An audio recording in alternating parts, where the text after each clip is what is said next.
Hello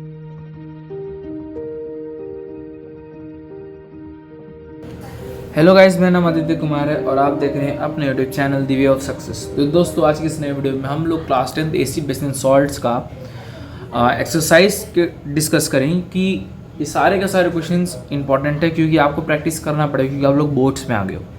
तो ना video किसी थोड़ा जल्दी हमको ख़त्म भी करना है, तो वीडियो को स्टार्ट करते हुए हम लोग अपना पहला क्वेश्चन को डिस्कशन करते हैं। और हमारा वो क्वेश्चन है कि एक सोल्यूशन है जो कि रेड मिनट्स पेपर को ब्लू में चेंज किया, और हमें पता है कि ये कौन करता है, ये बेस करता है। तो इन सॉल्यूशंस में से कौन सा बेसिक होगा?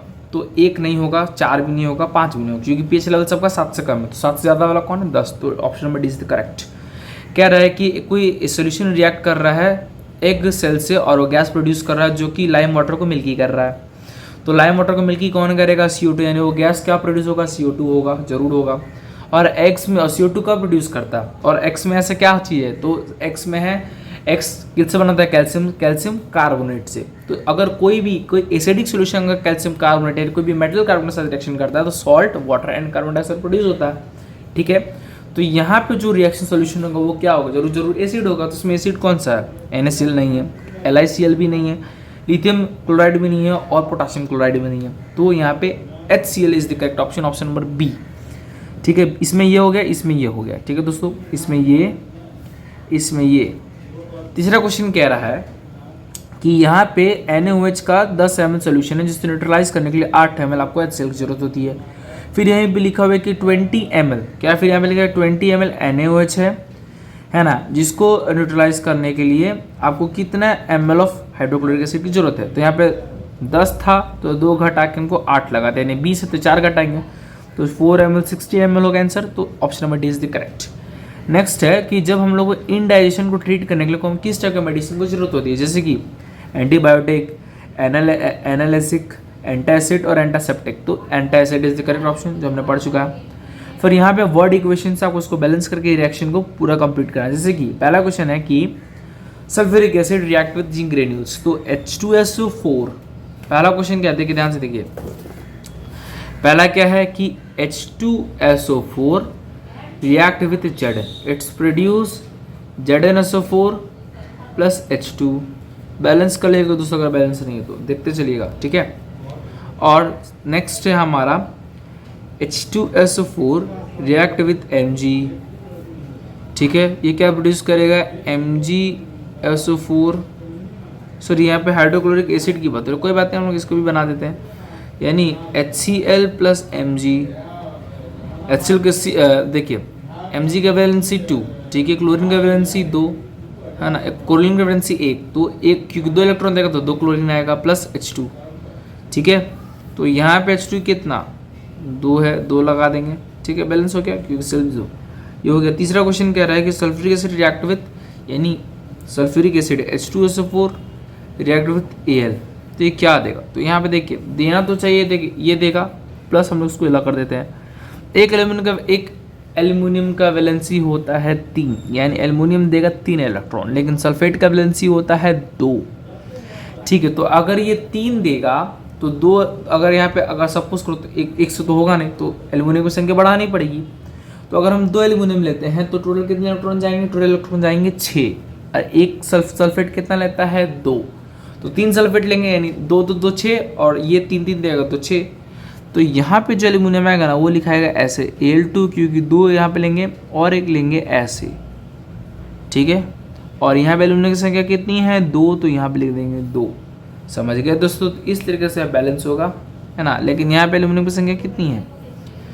यहाँ पे एल्यूमिनियम की सल्फेट फिर इधर हो गया आपका, यहाँ पे सल्फेट हो जाएगा आपका 3। ठीक है, यहाँ पे सल्फेट आओगे 3, तो यहाँ पे अगर हम लोग 3 तो लगा नहीं सकते हैं,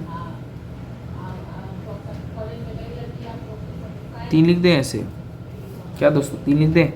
चलो 3 लिख देते हैं।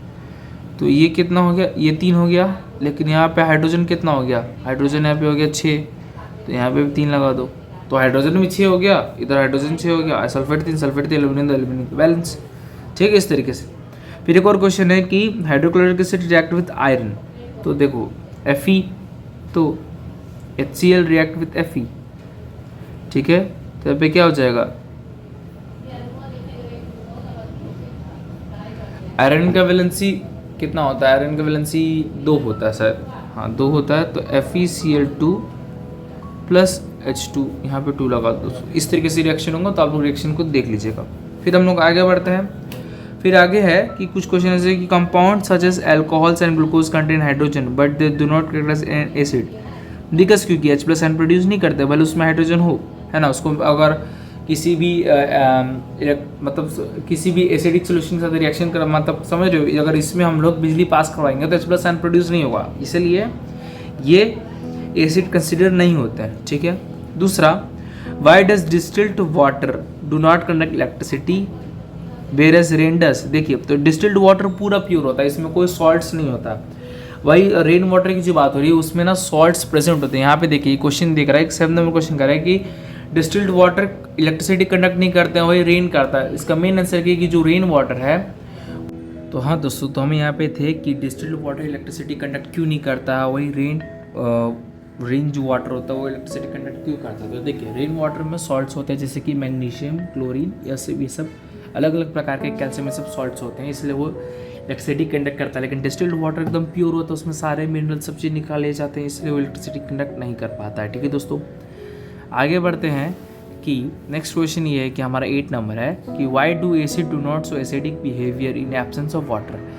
जो एसिड है वो एसिडिक बिहेवियर तब तक शो नहीं करता जब तक वाटर क्यों नहीं शो करता वाटर के एब्सेंस में। सबसे पहले जानिए, देखिए जो एसिड जो अपना आयंस प्रोड्यूस करता है, जो H+ आयंस होते हैं वो स्टेबलाइज नहीं होते हैं। तो जैसे वो वाटर के प्रेजेंस में आते हैं, वो उसके H+ आयन वाटर के साथ रिएक्शन कर H3O+ आयन प्रोड्यूस करते हैं, जिसमें कहता है हाइड्रोनियम आयन, और वही आयन एसिडिक बिहेवियर की रिस्पॉन्सिबल होता है। समझ गए। ऐसे जरूरी नहीं है कि अगर H+ आयन प्रोड्यूस नहीं करता तो एसिड नहीं है, लेकिन वो एसिड है, लेकिन अपने बिहेवियर जल्दी शो नहीं करता जब तक वो वाटर के साथ रिएक्शन नहीं करता है, ठीक है दोस्तों, इसी जान लीजिए। नेक्स्ट है 5 सोल्यूशन ABCDE, है ना, सबको यूनिवर्सल इंडिकेटर में डाला गया है, ठीक है। तो उसका आपको पीएच लेवल बताना है, जैसे कि उसका पीएच लेवल है 5, 4, 1, 11, 7 एंड 9। तो आपको बताना है कि कौन सोल्यूशन क्या है, जैसे कि ए सोल्यूशन न्यूट्रल सोल्यूशन कौन सा है, तो न्यूट्रल इसमें होगा 7, यानी ऑप्शन नंबर सी। तो पहले सी हो गया। स्ट्रॉन्ग हो गया, स्ट्रॉन्ग बेसिक, सॉरी न्यूट्रल कौन है, न्यूट्रल होगा यहाँ पे डी, न्यूट्रल हो जाएगा डी। तो पहले डी, फिर सी, फिर स्ट्रॉन्ग एसिड कह रहा है, तो पहले DCB, वीक एसिड, तो वीक एसिड 4, तो DCBA, ठीक है, और वीक अल्कलाइन यानी ई। तो सबसे पहले ये तो DCBA फिर ई, ये होगा। आपको अरेंज करना उसका according to higher concentration, hydrogen concentration. तो ये हो गया। तो किस में हाइड्रोजन कंसंट्रेशन ज़्यादा होगा, ये क्वेश्चन ये कह रहा है। तो इन इंक्रीजिंग ऑर्डर, तो सबसे पहले 1, फिर 4, ठीक है, फिर 7, फिर 9, फिर 11, इस तरीके से। अब आगे देखिए कह रहा है, नेक्स्ट क्वेश्चन यहाँ पे है। नेक्स्ट क्वेश्चन कह रहा है कि equal length of magnesium ribbon taken in test tube A and B, non hydrochloric acid added to test tube A while acetic acid added test tube B. The amount of concentration both acids are same. In which test tube the fizzing occurs more vigorously and why?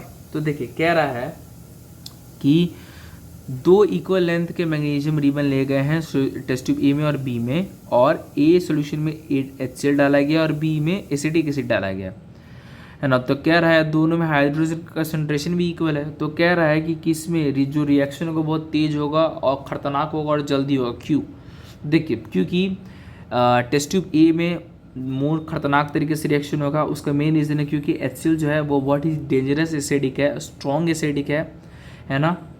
और जो acidic जो बात हम की जा रही है acetic acid की, वो वीक एसिड है, ठीक है, इसीलिए वो उतना कस के रिएक्शन नहीं कर पाएगा, ठीक है। तो 10 नंबर क्वेश्चन का ये आंसर है। कह रहा है कि fresh milk has pH of 6, why do you think the pH will change turns into curd, explain the answer. देखिए, तो एक फ्रेश दूध का जो pH होता है वो 6 होता है, लेकिन हम लोग ऐसा क्यों करते हैं कि जो दही का जो pH है उसका वो चेंज हो जाता है। उसका आंसर क्योंकि दही खट्टा होता है, क्योंकि देखिए 6 to 7 होता है अप्रॉक्स मिल्क का, तो फ्रेश मिल्क का न्यूट्रल है तो वो एवरेज रहेगा। देखिए जैसे अगर चाहे वो खट्टा एसिडिक होगा तो वो थोड़ा सा वो रेड की ओर बढ़ते जाएगा, इसीलिए, ठीक है, इसलिए उसका pH उतना अगर डालेंगे तो उसका फिर पीएच जो भी लिटमस होगा वो ब्लू तो रेड में हो जाएगा, हल्का हल्का वो अंदर दिखने लगेगा। नेक्स्ट है 12, a milkman adds a very small amount of baking soda in fresh milk, तो why does he shift pH of the fresh milk to slightly alkaline and why does milk take long time to set a curd। तो देखिए main इसका अंतर ये है ना कि देखिए अगर दूध हल्का हल्का अगर उसको स्लाइटली अल्कलाइन करेंगे ना, तो देखिए बेकिंग सोडा के ये होता है कि वो किसी को जल्दी ख़राब होने से रुकता है, मतलब एक तरह से प्रिजर्वेटिव को रूल करता है इसीलिए। और वो अब वो कर्ड बनने में समय क्यों लगता है, क्योंकि देखिए उसका जो प्रोसेस होता है ना, किससे बेसिक से अल्कलाइन से के मतलब एसिडिक होना तो थोड़ा डिले प्रोसेस होता है इसीलिए, ठीक है। ये मेरे ख्याल से हो सकता है, लेकिन आप लोग को जो आंसर लगेगा आप कमेंट करके जरूर बताइएगा हमको, और फिर हम डिस्कस करके दोबारा से इस क्वेश्चन को बाद में और डिस्कस करेंगे। और ये क्वेश्चन बहुत इंपॉर्टेंट है, देखिए तो ये 11 नंबर क्वेश्चन और ये नंबर क्वेश्चन दोनों बहुत इंपॉर्टेंट है, देखते चलेगा, ठीक है। 30 नंबर क्वेश्चन कह रहा है कि plaster of Paris should be stored in A moisture proof container because, देखिए क्योंकि प्लास्टर ऑफ पेरिस का जो केमिकल फॉर्मूला होता है वो होता है ये CaSO4 .12H2O, ठीक है। लेकिन अगर उसको वाटरप्रूफ कंटेनर में नहीं रखा जाए और गलती से भी वाटर के पास आ जाए तो वो रिएक्शन कर जाएगा और वो जिप्सम बदल जाएगा, इसलिए प्लास्टर ऑफ पेरिस फिर अपना वर्क नहीं कर पाएगा इसीलिए, ठीक है। जिप्सम वो कन्वर्ट हो जाता है। फिर what is the neutralization reaction दे सकते हैं, give two important use of washing soda and baking soda दे सकते हैं, आपके नोट्स में जो भी होगा जो मैंने आपको पढ़ाता है उसमें दिया होता है दो यूज़। तो यहीं पे आपका ये टॉपिक एंड होता है ना। ये जितना क्वेश्चन हमने सब डिस्कस कर लिया। अगर वीडियो को जरा से ही पसंद आया होगा तो वीडियो को लाइक करके चैनल को सब्सक्राइब करके दोस्तों में शेयर जरूर कीजिएगा। जय हिंद, जय भारत।